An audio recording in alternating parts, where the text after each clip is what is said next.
Stojíš na rohu, déšť ti smívá tvář.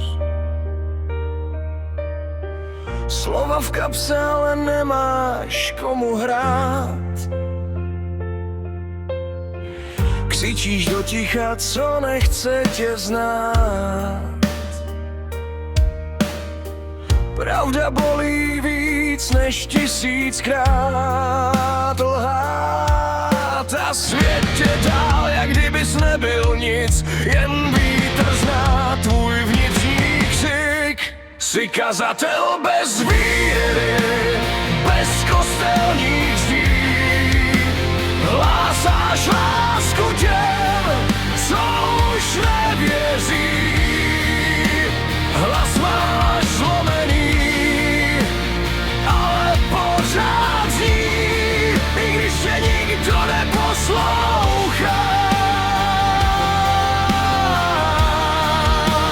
Víš, že musíš jít.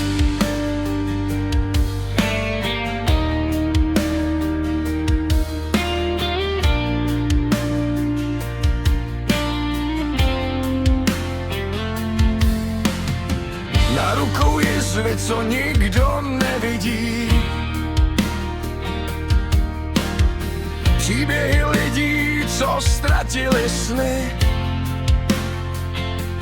Neseš je dál, jak vlastní hřích.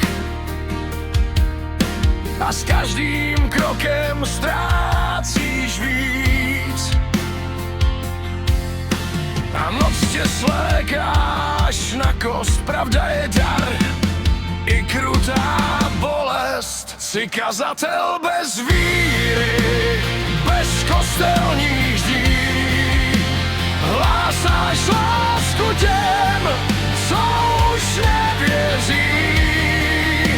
Hlas máš zlomený, ale pořád zní, i když tě nikdo neposlouchá. Víš, že musíš jít. A kdyby jednou někdo slyšel tvůj hlas, zastavil svět a vrátil čas, řekl bys, že nejsem svatý, jen se bojím tmy, tak křičím, aby nezabila mě i vás. Jsi kazatel bez víry, ale srdce máš. V každým cizím pádu kousek sebe znáš. A i když padáš, pořád stáváš zas, protože někdo